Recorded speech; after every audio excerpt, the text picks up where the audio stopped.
कहानी के शुरुआत में हमें रास्ते में जाते हुए दो बसेस को दिखाया जाता है। उस बस में बहुत सारी फीमेल स्टूडेंट्स होती है जो वे सभी अपने क्लास के लिए जा रही होती है। उन्हीं में से एक का नाम मित्सुको था जो दिखने में काफी प्यारी थी। वो अपनी नोट्स बुक में कुछ लिख रही होती है। तब उसकी फ्रेंड्स उससे कहने लगती है कि क्या तुम हर वक्त लिखती रहती हो? क्या मिलेगा इस तरह की नोट्स बनाने से? यहां देखो, सभी लोग एंजॉय कर रहे हैं, तुम भी क्यों नहीं करती?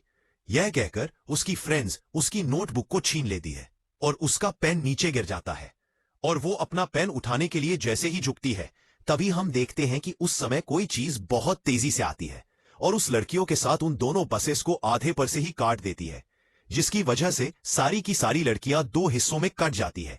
इसी के साथ जैसे ही मित्सुको ऊपर उठती है तब यह देखकर काफी हैरान हो जाती है कि यह क्या हो गया। अब क्योंकि वो नीचे पेन लेने के लिए झुकी थी इसलिए बच गई थी। यह देखकर बहुत ज्यादा डर जाती है और बस से उतरकर भागने लगती है। पाठ चलता है कि इन सभी को काटने वाली चीज कुछ और नहीं बल्कि हवा ही थी जो सभी को काट रही थी। यह हवा अब मित्सुको के पीछे भी पड़ जाती है। यह देखते हुए मित्सुको चिल्लाते हुए काफी तेजी से भागने लगती है। भागते समय उसे आगे चार लड़कियां और भी दिखाई देती है और वो उन्हें झुकने के लिए कहती है, लेकिन काफी देर हो चुकी थी। वो हवा उन्हें भी आधे पर से काट कर चली जाती है, लेकिन उनमें से मित्सुको एक लड़की को बचा लिया था कि तभी इन्हें कुछ साइकिलिंग करते हुए लड़कियां नजर आती है जो कहीं पर जा रही थी। उन्हें भी ये बचाने की कोशिश करती है, लेकिन वो हवा उनके साथ भी वही करता है जो अभी इनके दोस्तों के साथ हुआ और इसी दौरान वो लड़की भी मारी जाती है जिसे अभी उस अदृश्य चीज से बचाया था। अब वो यह देखकर काफी डर जाती है और वो इधर उधर भागने लगती है। आगे हम देखते हैं कि मित्सुको जब एक नदी के पास जाती है तो वो यह देखकर हैरान हो जाती है कि उस नदी में भी पहले से बहुत सारी डेड बॉडीज पड़े हुए थे जिसने हवा ने यानी उस अदृश्य चीज ने काट दिया था। वहां से वो एक डेड बॉडी के कपड़े लेकर चेंज कर लेती है। अगले सीन में हम देखते हैं कि मित्सुको चलते चलते एक स्कूल में पहुंच चुकी है जहां पर और भी बहुत सारी फीमेल स्टूडेंट्स थीं। उनका यूनिफॉर्म मित्सुको की यूनिफॉर्म से काफी डिफरेंट था। यानी यह भी था कि वो तो उनके स्कूल के स्टूडेंट तो नहीं थी कि तभी एक लड़की मित्सुको के पास आती है और उससे कहने लगती है कि तुम कैसी हो। दरअसल देखा जाए तो वो लड़की उसकी बेस्ट फ्रेंड थी, लेकिन मित्सुको उससे पूछती है कि क्या तुम सच में मेरी बेस्ट फ्रेंड हो, क्योंकि उससे कुछ भी समझ में नहीं आ रहा था कि उसके साथ हो क्या रहा है। काफी सदमे में थी। यहां पर हम ये भी जान पाते हैं कि मित्सुको और उसकी बेस्ट फ्रेंड काफी ज्यादा एक दूसरे को प्यार करती हैं कि तभी वहीं पर तेज हवा चलती है और मित्सुको डरकर बिल्डिंग के अंदर चली जाती है। उसकी बेस्ट फ्रेंड को कुछ भी समझ में नहीं आ रहा था कि ये हो क्या रहा है। वो मित्सुको से पूछने लगती है कि तुम इतना ज्यादा कांप क्यों रही हो और इतना ज्यादा डरी क्यों हो, तुम्हें हो क्या गया है।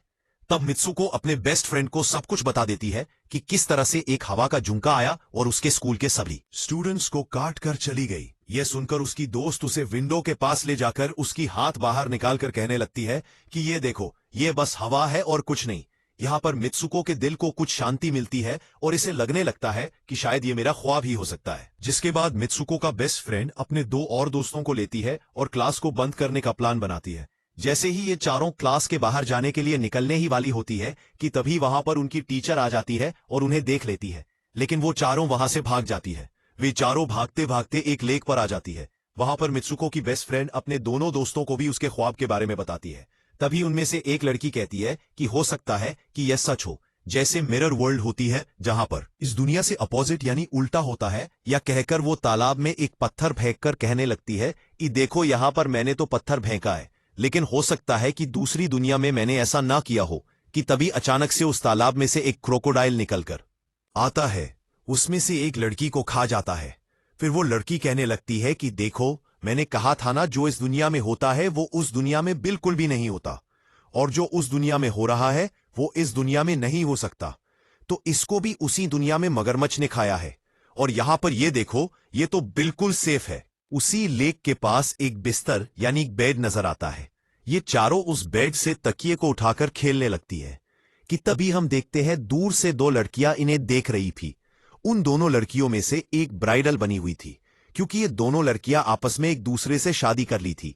जिसके बाद उनमें से एक फ्रेंड बताती है कि हमें कुछ ऐसा करना होगा जो उस दुनिया में इम्पॉसिबल हो, क्योंकि हमारी किस्मत तो पहले से लिखी जा चुकी है, लेकिन हम इसे बदल भी सकते हैं। जिसके बाद ये सभी लड़कियां अपने स्कूल में वापस आती हैं और नेक्स्ट लेक्चर लेने के लिए क्लास में चली जाती हैं कि तभी मित्सुको देखती है उसके पास एक तकिया पड़ा हुआ है। अब जैसे ही वो इस तकिए को उठाने के लिए नीचे झुकती है कि तभी उसकी टीचर पूरे क्लास में गन से फायर करने लगती है। और जैसे ही मित्सुको उस तकिए को उठाकर ऊपर देखती है तो उसके क्लास के सभी लड़कियां मारी जा चुकी होती है। और यहां पर एक बार फिर वो बच जाती है जैसे पिछली बार अपने ड्रीम्स में बच गई थी। मित्सु की टीचर उसके पास आकर कहती है कि तुम्हारी हिम्मत ऐसे हो गई इस क्लास को बंद करने की, तुम्हारा भी मरना तय है। कि तभी उसी वक्त दो लड़कियां और आ जाती है और मित्सुको को बचाकर वहां से भागने की कोशिश करती है, लेकिन एक दूसरी टीचर वहां पर आकर उन दोनों लड़कियों को मौत के घाट उतार देती है। अब जितने भी स्टूडेंट्स की जान बच गई थी, मित्सुको उनके साथ बाहर भागने लगती है, लेकिन स्कूल की सभी टीचर्स उन सभी लड़कियों पर फायरिंग करने लग जाती हैं। अब यहां पर फायरिंग के दौरान सभी लड़कियां जैसे ही वहां से बाहर आती है तो यहां पर हवा उन्हें काट देती है। यहां पर अब मित्सुको यहां पर एक बार फिर से अकेली रह जाती है और वो वहां से भागकर क्राउड एरिया से होता हुआ पुलिस स्टेशन में जाती है। वो वहां पर सब कुछ बताने लगती है। उसकी ये बात सुनने के बाद पुलिस वाली लड़की उससे कहती है कि लेकिन तुमने स्कूल वाली कपड़े तो नहीं पहने हुए हैं। और जब वो उसके सामने एक मिरर को रखती है तब मित्सुको उस मिरर में देखती है कि वो तो एकदम से बदल गई होती है और लोग उसे मित्सुको के नाम से नहीं बल्कि उसे किसी और नाम से बुला रहे थे। यहां पर हमें पता चलता है कि उसकी शादी होने वाली थी। तब वही पुलिस ऑफिसर उसे उसकी शादी के लिए लेकर जाती है। यह देखकर आसपास के लोग उसे कॉन्ग्रेचुलेशंस दे रहे थे। अब जैसे ही वे सभी उसे लेकर चर्च पहुंचते हैं तो मित्सुको को बेस्ट फ्रेंड भी वहीं पर मौजूद होती है। मित्सुको उससे पूछने लगती है कि यह सब मेरे साथ क्या हो रहा है। तब उसकी दोस्त उससे कहती है कि अभी खामोश रहो, हम अभी किसी के कंट्रोल में हैं, बस जैसा मैं कहूं तो तुम वैसा ही करो। और यह कहते हुए वो उसका वेडिंग ड्रेस पहना देती है और उसे वहां जाने के लिए कहती है। अब जैसे ही वो अपनी मैरिज सेरेमनी के लिए आगे बढ़ती है तो वहां की सभी लड़कियां उसका मजाक उड़ाने लगती है। यह देखकर उसकी बेस्ट फ्रेंड एक एक करके सभी को मारना शुरू कर देती है। जिसके बाद जैसे ही मित्सुको आगे बढ़ती है तो उसके ग्रूम की जगह एक ताबूत खड़ा हुआ नजर आता है। उस ताबूत को खोले जाने पर एक बड़ा पिग बाहर निकल कर आता है। मित्सुको उसे देखकर काफी ज्यादा डरने लगती है और एक टूटी हुई बोतल से उस पर अटैक कर देती है। जिसके बाद मित्सुको और उसकी बेस्ट फ्रेंड चर्च से भागते हुए बाहर आ जाती है। यहां गेट पर भी दो लड़कियां इन्हें रोकने की कोशिश करती है, लेकिन मित्सुको की बेस्ट फ्रेंड इन्हें मारकर वहां से भाग जाते हैं। उधर मित्सुको दूसरी तरफ भाग रही थी क्योंकि अब उसे लगने लगा था कि उसके साथ कुछ ज्यादा ही गलत हो रहा है। आगे जाने पर एक और मिरर में खुद को देखती है तो वो एक बार फिर से खुद को बदला हुआ पाती है। अब जिस जगह पर मित्सुको थी वहीं पर रेस हो रही थी कि तभी उसके पास कुछ लड़कियां आकर उससे कहने लगती है कि तुम तो बहुत अच्छी रेसर हो, खड़ी क्यों हो, भाग क्यों नहीं रही। और जब वो भागना स्टार्ट करती है तब वो खुद में काफी एनर्जी फील करने लगती है। जिसके बाद मित्सुको रेस जीतने की पूरी कोशिश करने लगती है। भागते समय उसे अपने डेड फ्रेंड्स भी नजर आती है जो कुछ वक्त पहले उसके स्कूल में मारी जा चुकी थी। कि तभी उसी वक्त उसकी बेस्ट फ्रेंड भी आ जाती है। तभी ये दोनों नोटिस करती हैं कि वही पिग और वो औरतें जिन्होंने इनको चर्च में रोक रही थी वो सभी इन्हीं के तरफ आ रही थी। भागते समय कुछ लड़कियां मित्सुको से कहने लगती हैं कि इस दुनिया से बाहर चली जाओ। इसके बाद हम आगे देखते हैं कि मित्सुको भागते भागते एक सुनसान अंधेरी जगह पर आ जाती है।